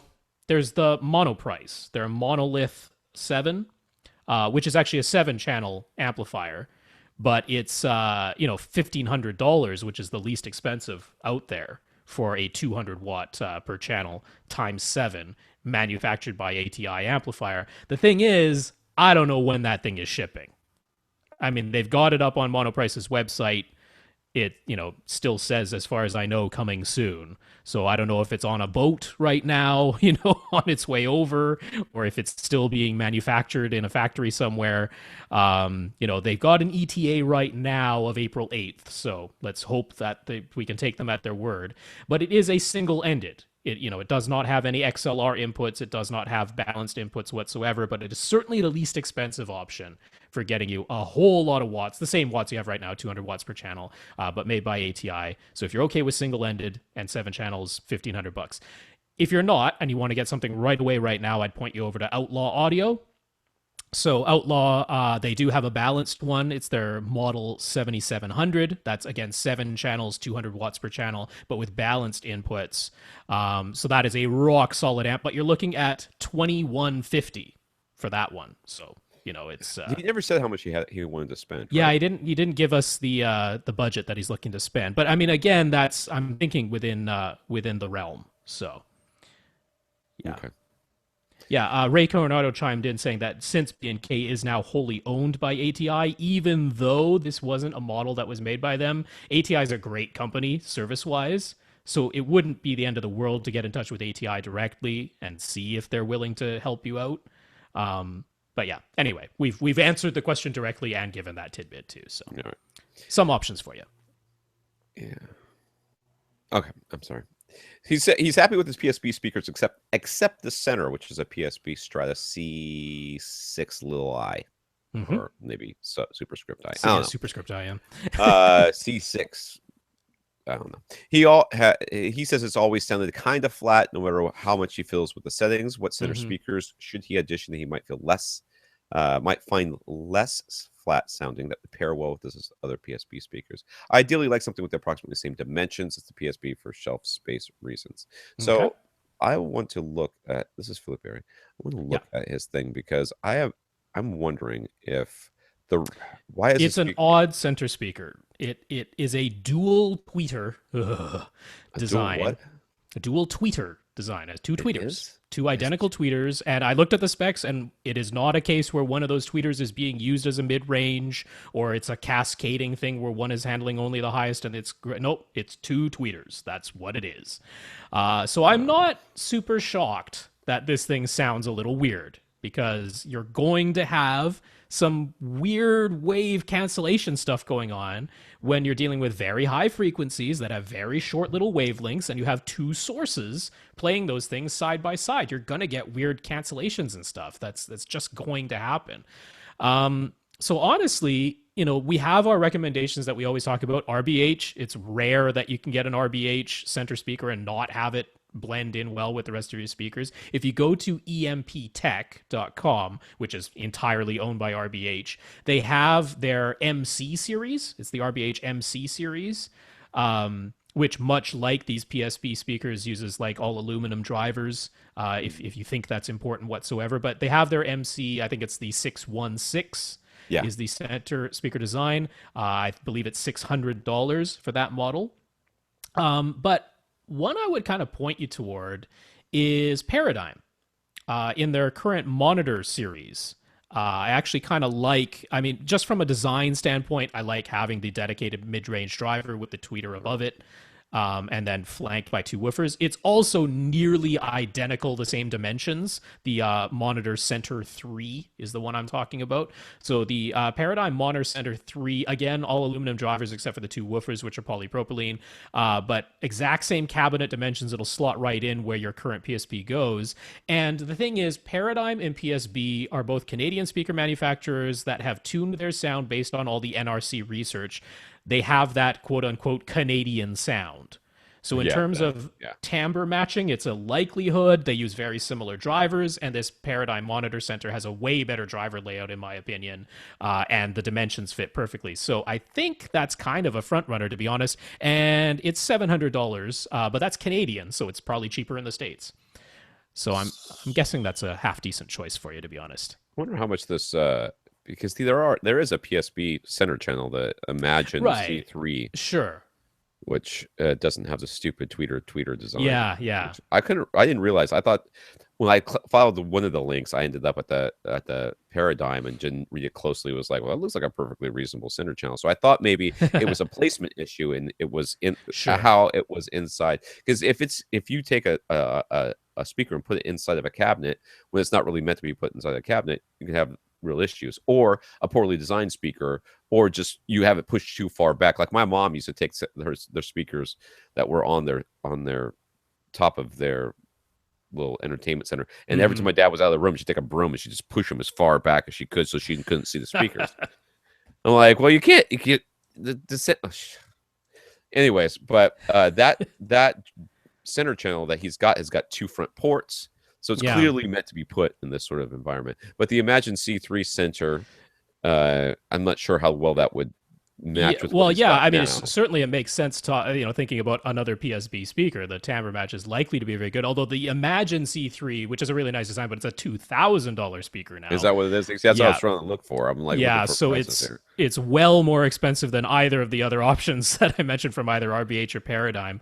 But again, we don't know what budget you're working with. That's right. And if you're saying, hey, $2,150 for an amplifier is chump change, then $2,000 for a center speaker might be guessing totally that B&K he bought a million years ago probably cost a buttload more than $2,000. Those are not cheap. They were never cheap. So, although they weren't like esoteric expensive. No, they weren't. B&K has always been a reasonable amount of money. So yeah, if it were me, I would probably be looking at the RBH options. Sure, that would be me. Paradigm would probably be just fine, and I'd be willing to bet that Rob's right in that this whole. And in fact, if if Axiom had a decent center channel, I could recommend them too, because they all have the same sort of sound. Well, they have Ax- they have that VP 160, but it's crazy expensive for what it is, so there's no point. It's yeah. All right, his current subs are a Sunfire True subwoofer Signature and a RSL Speedwoofer 10. Uh-huh. He's currently looking at replacing them with Leica recommendations. He says that if he had discovered us first, he might have saved him from ever buying the RSL. Yes, we would have. Yeah. And he would likely already have a pair of SVS PC or PB13 Ultras. Well, those would do the trick. Yeah, those are the ones that you're going to want. The RSLs, I looked them up. They have a frequency response rated at plus or minus 3 dB down to 24 hertz. Yeah, it's a 10 but it's inch, a 10-inch 10-inch driver in a pretty small box with a slot port. For 9,000 cubic feet, that ain't cutting it. Ain't cutting it. The Sunfire has slightly better specs. That it's rated down to 16 hertz, though it doesn't tell you.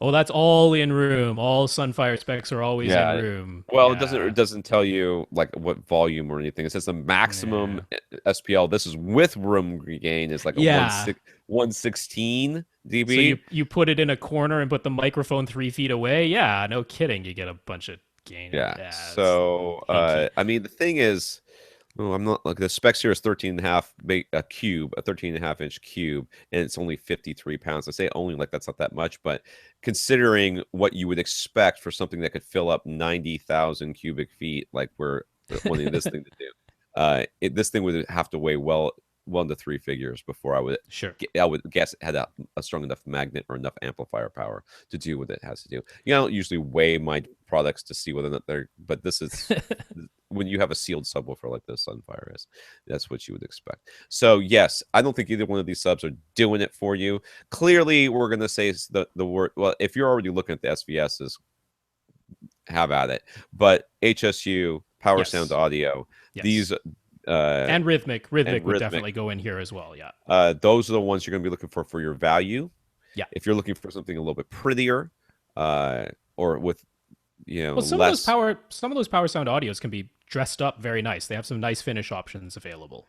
Or with smaller footprints, you're going to be looking at the PC. Yeah, the cylinders. So. Yeah, I mean the absolute value choice here are the HSUs. They're VTF 15H Mark II. That is the absolute value choice here to fill up 9,000 cubic feet. A pair of those is as inexpensive as you can get to deal with that size. The Rhythmic FV 15HP, a pair of those would crush. They play louder than the SVS Ultras. So if you're worried about that, those Rhythmics are beasts. And then of course Power Sound Audio can get as insane as you want to, because they start with 15-inch drivers and get bigger from there. Right. So but those are your value options. But yeah, a pair of SVSs would Ultras we're talking about here would work well in this room too. So you have plenty of good options, and you would not be disappointed with any of those. Yes.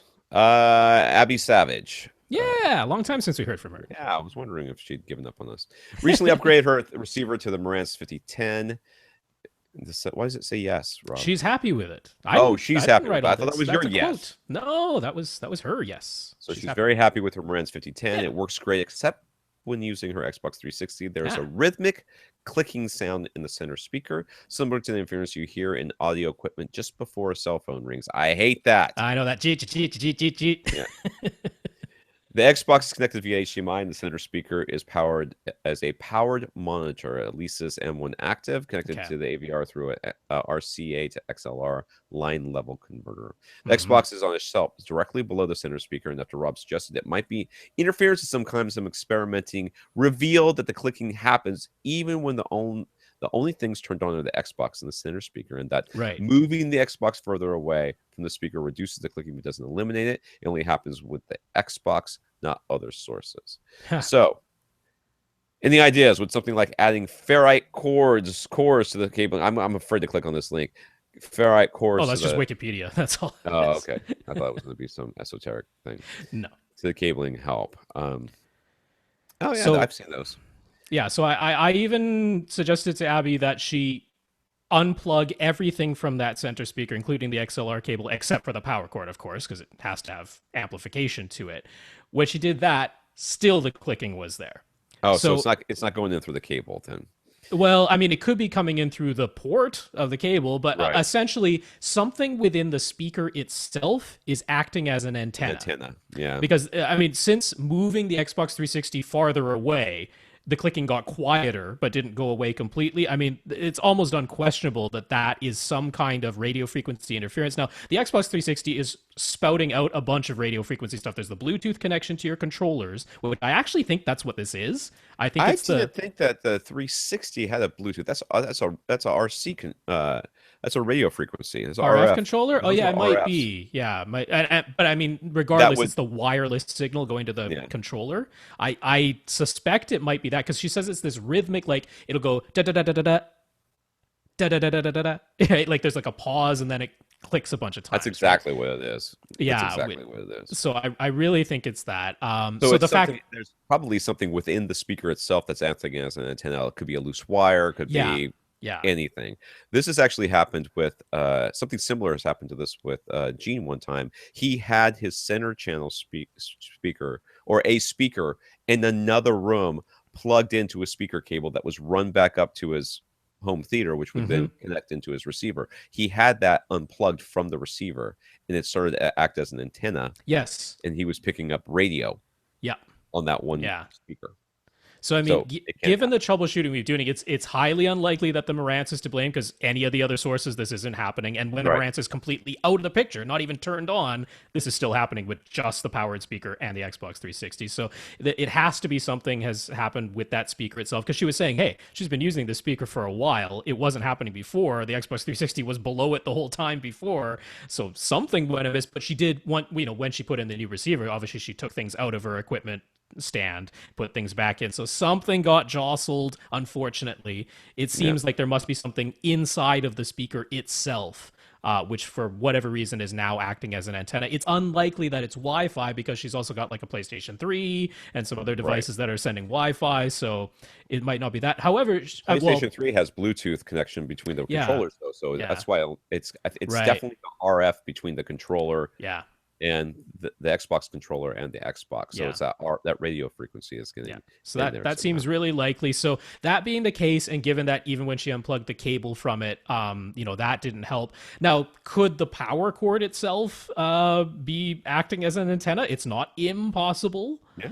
So the power cord itself could be the antenna, in which case those ferrite cores actually, I mean, the way ferrite core works, it's just an inductor. That's all it is. Mhm. So it's an inductor that you put around a cable to essentially, what it does is it sends a reverse back down the cable. So you get this induced current that flows in the opposite direction of the current that is basically being formed by the cable acting as an antenna. So it sends the reverse of it back down the cable and cancels it out. That's how a ferrite core works, as being an inductor. So if it's the power cable, putting a ferrite core on the power cable might work. However, you have to get the correct ferrite cable because the diameter determines what frequency it's affecting.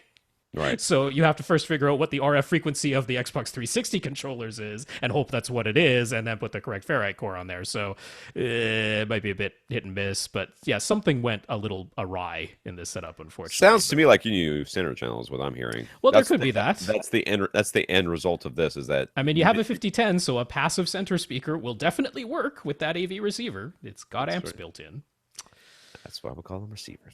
Josh, if test tones are recorded with the intent that they be played back at 75 dB on a calibrated system, why is it that after he runs Audyssey on his den receiver, then with the volume knob set to 0, he plays the audio test tones from a calibration disc, such as Spears and Munsell one? All channels measure 70 dB on this SPL meter. I don't know. There are a few potential reasons. I mean, there could be a lot of reasons, but I don't know what possibly could. I mean, it should be 75 dB unless you've got some sort of volume limiter someplace. Yeah, there's all kinds of volume limiters for sure. There's settings in your whatever player that you're using that could be doing this. I don't know. Yeah, so I mean, I do know that with the Spears and Munsell disc, for the general pink noise through speaker channels or through the individual speaker channel tests that it sends out, it does say negative 30 dB FS and dB full FS is full spectrum. dB full spectrum from a Blu-ray would be 105 dB, so 30 decibels below that is 75, except for the dedicated LFE channel where it is negative 40 dBFS, because dBFS in the LFE channel is 115 dB, so once again, 75. So it should be reading 75. That's what the Spears and Munsell disc has on it. Why it's reading 70 on your SPL meter? One, do you have it clicked into C-weighted and not A-weighted? Because that makes a big difference. That makes a big difference. A-weighted will be quieter because A-weighted is only looking at a narrow band of frequencies. And pink noise, which is what is being played, is all the frequencies, from the very lowest to the very highest. And SPL stands for sound pressure. So if you're only looking at a wedge of the total sound, then you are getting a lower sound pressure within that wedge that you're looking at. So make sure you're C-weighted. That might be affecting it. But also, when you're doing the Audyssey setup, it is playing a full range signal through each of your speakers. Even if your speaker can't actually play all the way down to 20 hertz, that's the signal being sent, is full range, and Audyssey's listening to that, and it's saying, okay, how much can this speaker output, and adjusting it until it's 75. When you play it back from the calibration disc, all your bass management is active, meaning the speaker itself is no longer producing deep bass, if that's the way you've set it up in the bass management, and once again, that might be enough because there's some bass that was produced during Audyssey, but now that bass is being bass managed out, it's being filtered out of the speaker. So when you play the test tone from a disc, there's some sound pressure that was there during Audyssey that is no longer there now that the filter is applied. So that could explain why the test tone from the disc shows up as quieter on the SPL meter. The other one is, are you sitting in your seat holding the SPL meter looking at it? Because your body affects the reading, right? I wonder if you have set up the SPL meter on the same tripod you use to hold the Audyssey mic and essentially used binoculars to look at it so that you're not in the room. Because your own body affects the reading. Did you get the fly, Tom? I did. It was a mosquito. It's been biting me. I've got like 3 bites right there. Stupid thing. I just got Tom it. is like so not listening to anything. He's like playing with Nothing. the camera, swatting mosquitoes. The mosquito. But anyway, Josh, those are all the reasons it might come out. But honestly, you can pretty much trust Audyssey to have set the levels correctly. I know it's frustrating because you're like, it should all coordinate. But those are all the explanations why this could be. Or some of them. Who knows? Yeah. It could be something else. Adriano is looking for blackout curtains to control the light caused by the 6 meter wide floor to ceiling sliding glass doors in his living room. Woo! Yes. The room, apart from the sofa and the large rug, is hard surfaces with bare clay walls. Clay walls, hardwood floors, and the glass doors. Acoustic panels aren't an option, but would it be possible to use the curtains as a form of room treatment? If so, is heavy fabric the goal here? And are there certain textures to look for? Yeah, you're not going to get a whole lot of absorption out of a curtain. I mean, you can it's buy better than absolutely nothing. which is what he's got now is absolutely nothing. Yes, so it will it's be better than the bare that. hard glass. Yeah, and yes, heavy and thick is what you're going for, and kind of fluffy if that's even possible. I don't think they make fluffy. Well, I mean, like my parents' curtains kind of have like a texture to it. Like. The curtains right over here behind me are blackout curtains. I don't know if you can see those. I don't know if they're in the picture or not. I don't care. They just look like a black rectangle behind you. That's what really those are, blackout curtains. Yeah. So those, and they just have like a little ring at the top. I think I got them for. I think they were like less. They were on clearance, so like less than $20 a piece. Right. And it takes 2 to cover a normal window. So and you slide them over. I love them. They don't absorb any sound. Yeah, but. Yeah, that's what you're looking for. Heavy and thick and theoretically fluffy. Yeah. And then, because I mean, a lot of times blackout curtains are actually like double layer. So you have blackout cloth, which is typically white cloth, but it's just very visually opaque, but usually quite like flat and shiny.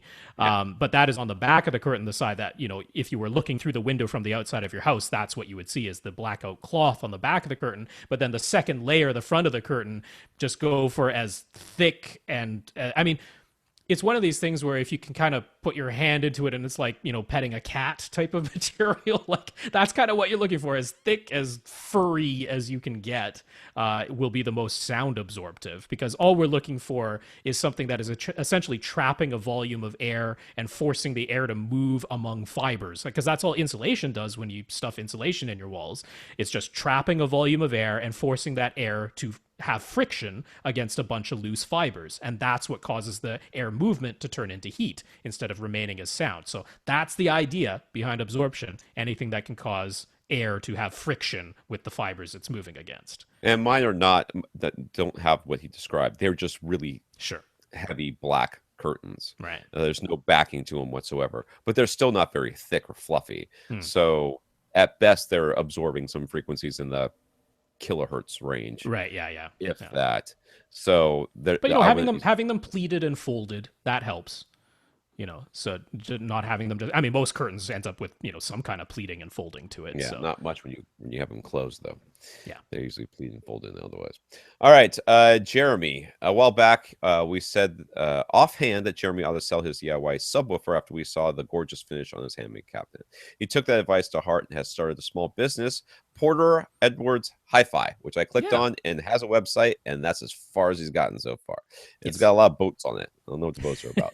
Anyways, and it says collection coming soon. Boutique speakers handmade in Austin, Texas. All right. So congratulations, Yes. Jeremy.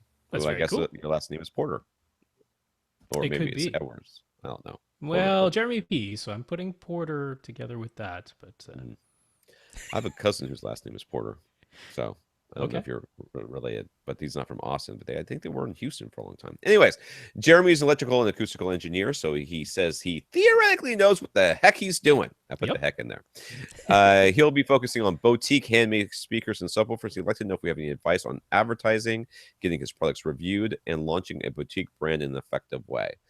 Ooh. Well, yes, I have many suggestions for you. Getting your products reviewed can be difficult depending on who you talk to. Yeah.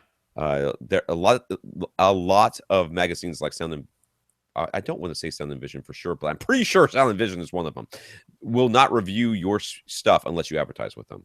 Flat out. Will not review it unless you advertise.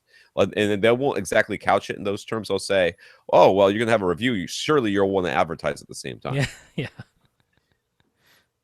And you're like, well, no, actually, I just want the review. And they'll be like, oh, really? Huh. Well, we'll see what we can fit you into our calendar. That was the third of never for you. Yeah, that's Neverwary 3rd is open. So yes, some places are harder to get to reviews, and places like Audioholics where they have pretty large reader bases, a lot of times are a little leery of these small boutique firms. Right. First starting out because they tend to has happened numerous times on AVS and other places. Somebody starts selling, making speakers. They sell a couple of pairs. People get hot on them. A review gets out, and of course, the people who have bought them, they're the only ones who've ever heard them, and they think they're the most amazing thing that's ever been created ever. And they will, and people start getting hot on the whole idea. They take a couple of orders and they disappear. Right. Well, that's no good for the website. That's no good for the magazine. That's no good for anybody. The readership, that's no good for anybody. So that's your biggest concern, is making sure you're convincing people that you are not going to be that. How do you do that? Well, if I were me, I would have a very good, very well thought out business plan. And my business plan would be, I am not going to try to make an entire line of speakers. I'm not going to make 20 different subwoofers. I'm going to make a couple of bookshelf speakers. I'm going to make a pair of bookshelf speakers, right, and maybe a sub, right, and that's it. Yeah. And I'm going to think about this to the point where I've got a process set up in my head. How quickly can I pump out a pair of speakers? Because it's all about volume. Because what you cannot do is you cannot say, okay, well, I can fill up the number of orders, whatever, and if I get a bunch more orders, then I'll figure it out. It's too late by then. Right, yeah. It's too late. That doesn't mean that you have to start, shipping stuff overseas or getting a bunch of, child laborers to work for you. You just have to come up with a business plan that says, this is how I'm going to do this. These are the things this is the exact design. And if I, and talk with your local whatever there is, you're in, I think he said Austin. Is that where he said? Yeah, in Texas. Yeah. There's got to be some places around there where you can talk to them about how to get your cabinets made. If you get to that volume level, what do they need from you? Like what CNC or what CAD, AutoCAD drawings do they need? How are you going to be able to show, what do you need to give them in order for them to ramp up production? How quickly can they ramp up production? How many can they pump out? All that sort of thing, which means you have to have Mm. the stuff all designed at a time. I expect, like, I'm excited that you have a website and everything, but at this point, you should probably be thinking about, we're going to launch in 2 years. Hmm. You know what I mean? You really want to have this thing well thought out. You want to have a good couple of samples that you'll be able to send out. Yeah. You'll want to make sure that you've tested them, that you thoroughly understand how they sound, why they sound that way. You want to be able to know that you can take that speaker and put it in a very large room and it's not going to burn itself out, which is what's happened with a lot of people who can make a speaker that sounds good, but they Mm-hmm. don't understand that they can't just send that they can't not protect it in some way, because eventually somebody's going to put it in a room larger than a normal living bedroom or Yeah. living room, Yeah. and it's going to get burnt up. And then I would start off with literally one speaker. It's like Infinity. When Infinity came out with cars, you could have any color you want as long as you wanted gray, Yeah. because that's all they had was gray. You got one finish, make it a nice one. I don't care if it's gloss black or cherry or whatever.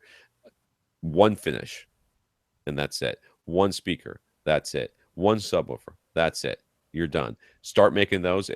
Once you start doing that, then you can ramp up to adding more things and adding more, pulling those things back in the house once you're making enough money where it makes sense. We're like, okay, well, I can buy a facility and then start making my speakers there.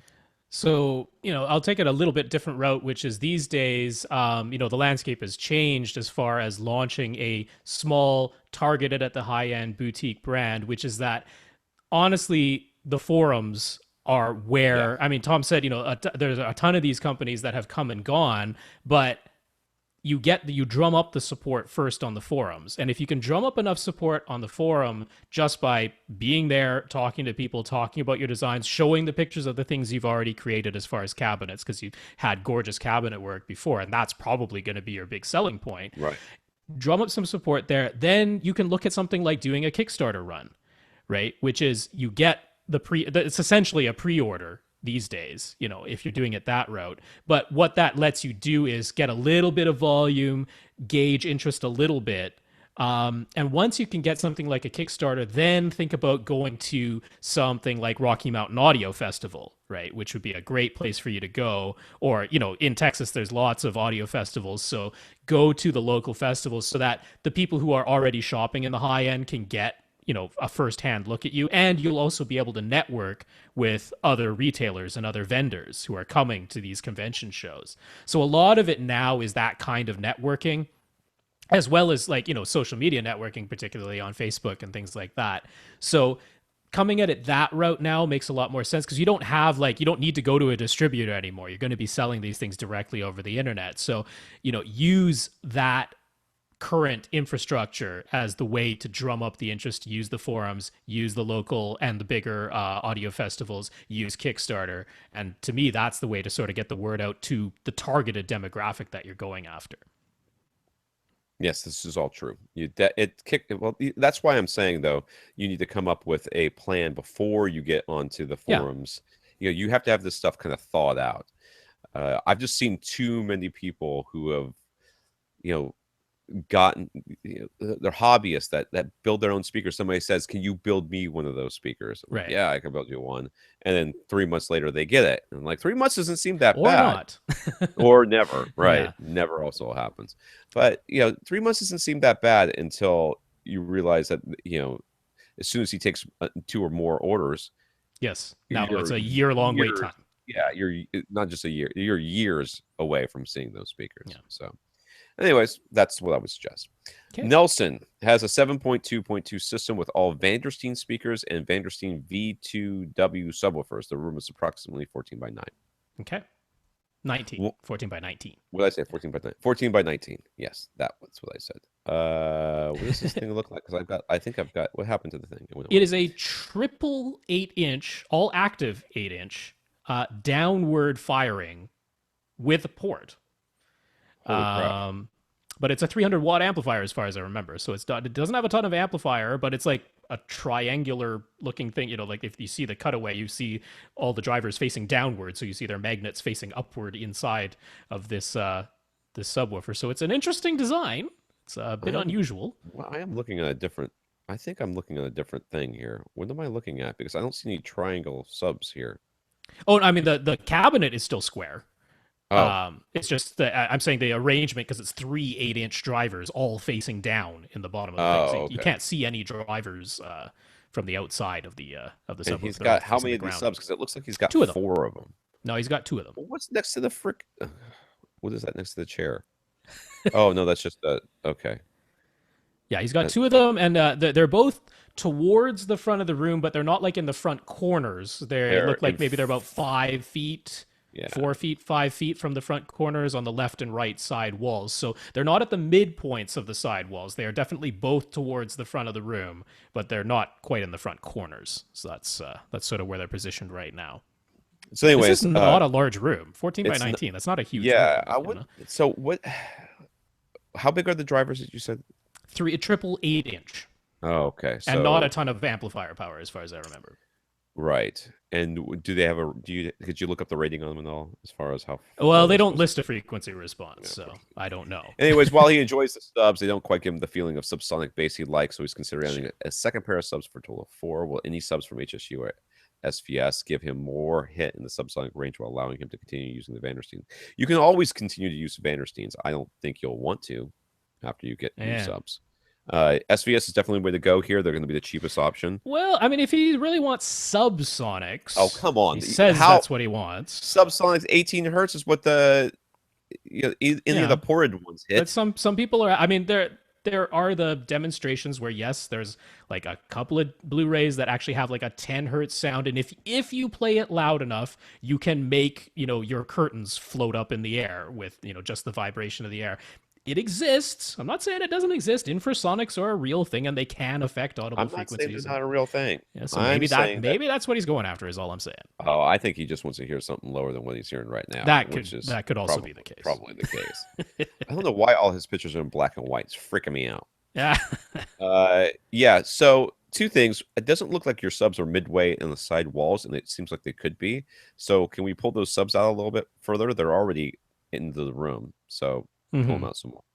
You could also put one like to the other side of your center channel, and then one at the back of the room, kind of in front, lined up with what I'm guessing is some sort of amplifier on the floor there, but across the room from it, which would Right. probably be the mirror image thing.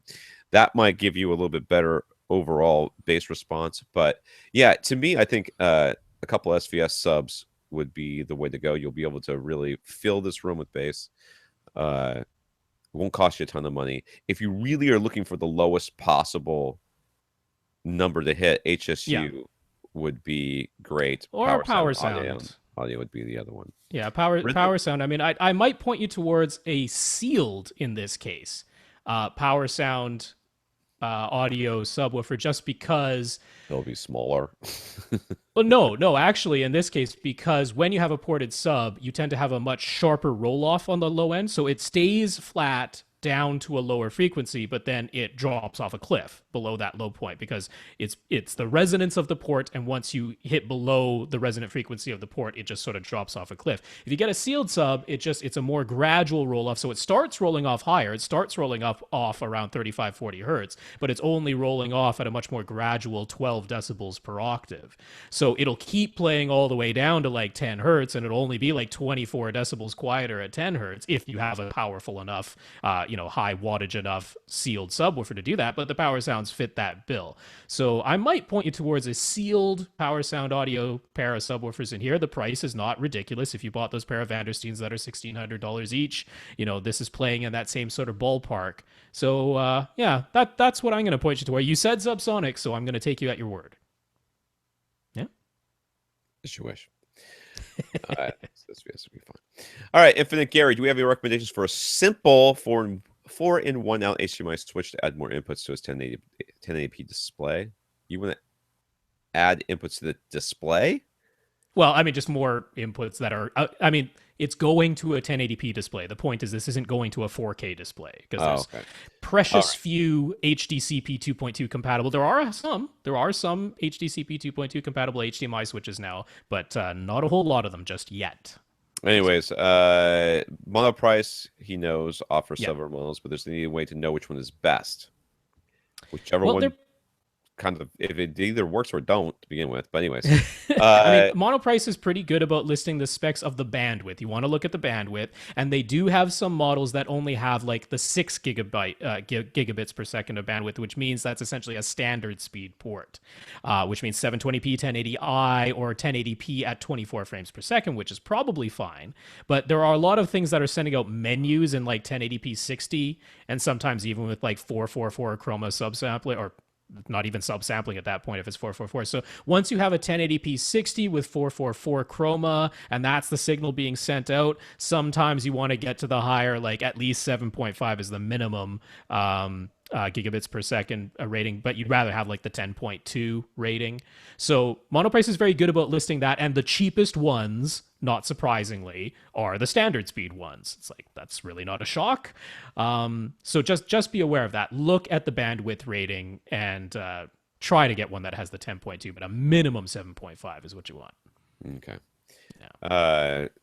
So he asked about more expensive units offered by companies like Canex Pro and TV1. Are they more reliable? Do any of them degrade the signal quality? There's no degradation. It No. either passes it or it doesn't. Right. You will know if it's Yeah. working because you will see something. Yeah, you If put you out do you not put see out something- 1080p 60 444 and you get a no signal up on your TV, and you're like, well, I guess that degraded the signal quality. It degrades 'Cause I it went all the from way picture to nothing. to nothing. Yes, yeah. It is possible. I have seen that. It is possible that there could be missing bits and stuff. Yeah, you get the snowy, you get the No, sparkly I mean, images. Yeah, it's not literally off or on, but it's mostly off it's or on. errors versus perfect. Yeah, yeah. And he also wants to know how bright are the LEDs. He doesn't want to Right. get distracted. Well, you know what fixes that? Tape. Tape. That's right. And I will say, almost all of these HDMI switches, if you look at just like the Amazon reviews, you'll find almost every single one of them say the LEDs are too freaking bright. It's a very common complaint. So yeah.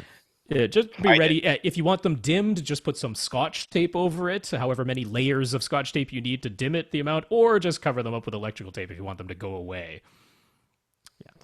Or hire an electrical engineer to disable them. You can do that too, I suppose. So yeah, I say either look at the Monoprice specs because those are fine, or there is one which is like really highly rated everywhere. Amazon sells it for $40. It's a company called Kinivo or Kinivo. I don't know, Kinivo.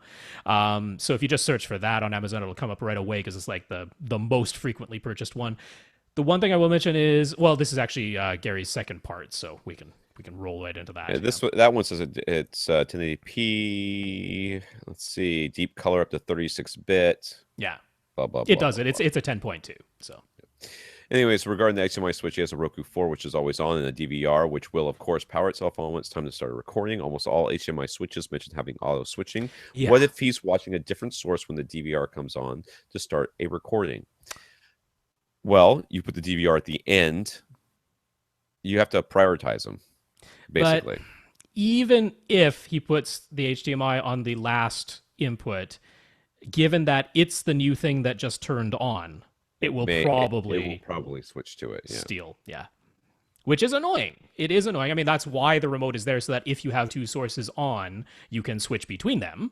But yeah, it is an annoying problem. Now, there's a couple of things. One, a lot of DVRs, if you actually attach them to something that shows you how much wattage they're pulling from the wall, you will discover that whether they are in standby or fully powered up and recording, they eat the same amount of power. Yeah. So if that's the case, just leave the DVR on all the time. Never turn it off, because if it's eating just as much power when it goes into standby as when it's fully on, there's no reason to turn it off, in which case now the auto switching won't happen because the DVR is always on, just like your Roku is. So that's one solution. The other solution is plug the DVR its HDMI port directly into a different outlet, right? Like if you're saying what I need is more outlets, I'm assuming you have some to begin with, just not enough. So plug everything else into this new HDMI switch, and then if it's going into an AV receiver, and let's say your AV receiver only has 2 or 3 HDMI ports, well, plug the DVR into one of the direct ports on the AV receiver, and then your other devices into this I never new ran switch into the threading. problem with the monoprice switch I had. I think it was a Yeah. monoprice. I think it might have been an Oppo switch that I had that Hmm. with this. But what I did find is I had two sources that were always on. They were always fighting with each other. So Yep. I had 2 HDMI inputs on my receiver. That's how old this receiver was. Mm-hmm. So I took one and plugged it directly into the receiver, and the other one and plugged it into the switch at the Yeah. 4 or whatever the one it's supposed to be Yeah. slot, so that it was last in line. And that one, and then that plugged into the switch plugged into the second input. Yeah. Problem solved. With the announcement of the new 2016 Vizio LCD TVs, how did they compare to the 2016 LG OLED TVs? Yeah. Obviously, the Vizio models cost a lot less. So, would a buyer be gaining? What would the buyer be gaining with LG OLED models? Well, all they're the gonna get OLED that. benefits. Yeah, they don't have to worry about having local dimming because it doesn't have to need that. Instead of getting 96% of whatever the color gamut, it's going to get all of it. Yep. It's going to be brighter colors. It's going to be Well, not necessarily brighter as far as lumens go, because the Vizio is probably brighter in nits. Less motion or possibility of motion blur because of LED and everything else, or LCD and everything that goes along with that. So I mean, really, it's the black levels for sure, because the OLEDs are 0.005 of a nit when they go black, and the LCDs are like 0.1 or 0.05, so you're missing like orders of magnitude as far as black glow goes. So if you're in a blacked out room, the OLED is blacker. It is pure black when it goes black. And the other one is off angle viewing, because off-axis viewing on the OLEDs is like a plasma. It's a self-emissive display. The colors don't wash out. The blacks don't brighten. When you go off-angle, the LCDs will. It's just a fact of life. The LCDs will start to look more washed out the further off-axis you get. But yeah, I mean, those are the main things. The LEDs look OLEDs look spectacular because those black levels are just unrivaled. I mean, plasma couldn't get that dark. So if you're looking at a Kuro plasma going, ooh, that's great, it's like OLED's even better than that in the black. So that's the really awe-inspiring part. Yes, it is. And also awe-inspiring, and this is our last question. Tim has a Denon AVR S900W. When he plugs in the Audyssey microphone, it detects that the microphone's been plugged in. And if you have ever had this experience, you plug it in, and no matter what you're watching, it pops up on the screen and says, let's start the calibration. Let's start some Audyssey because you plugged in the microphone. You plugged the microphone. Yeah. But when he starts the auto setup program, it stops at the speaker detection setup, and he gets an error message saying that the microphone is not plugged in. Is there anything he can do to fix this with a full factory reset help? Well, don't ask me if a full factory reset will help. Do a full factory reset and then tell me. Well, he's a little worried because what happened was when he got this and it was brand new, he ran Audyssey, and he would like to run Audyssey again, but he's getting this error. So if he does a full factory reset, he will lose his original Audyssey. And then he's like, he might not be able to get anything somehow, back. like save it on his computer. Yeah, the 900W should allow you, because that is a network controlled or network connected model. So you should be able to, what you do is you go into the user menu of the S900W. Under the network menu section, there's one where you can look up the IP address of your AV receiver. No, you just type that IP address, the 192.100. Whatever it is. You type that into your web browser, and it will bring you into, as long as you've connected your S900 to your network, of course, it will bring you into a menu where you can save your current configuration, and that includes all the Audyssey settings. So you can go ahead and save that. You can do the full factory reset, and then you can load those settings back in if it turns out that the factory reset did not get your microphone working again. So yeah, you don't have to completely lose everything that you've done. Save and load. Yeah, that's what I would do. Yes. But that being said, he still has the issue of why is this happening? Yeah. I don't know. Yeah. It shouldn't, because it got to it detected the microphone when you plugged it in. Yeah. So why is it stopping? I have a feeling that it detects. The only thing I can think of is it detects the connection, and then when it goes to access the microphone's not working. Yeah, like it's just it's not moving Right. for some reason. So it's not getting any sound. Yeah. So it says your microphone is basically busted, dude. Right. Now, Right. his second question is if he turns out he needs to buy a replacement microphone, which is probably what's going to happen. First of all, I would call Denon. I don't think it's Yes. crap. I would call Denon and say, dude, what the heck? And then I have a feeling they're just going to send you one. Yeah, and also call Audyssey. Oh yeah, Audyssey is pretty darn good as far as their customer service goes.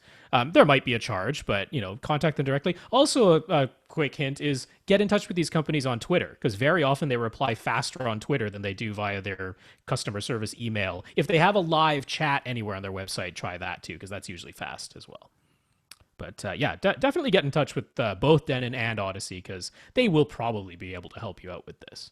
I wonder if just tapping on the microphone, I wonder if the little diaphragm inside has just gotten stuck for some reason. You had it in storage, whatever, and maybe it just got stuck. I literally wonder if just tapping on the thing would jostle the diaphragm loose. Flick the tip. Yeah. Just flick it. I mean, if that works, then hey, off to the races we go. Flick the tip. I can't. Okay. Is that our title? Is that becoming our title? That is now our title. Got through the whole podcast. Couldn't think of a good title. That's it.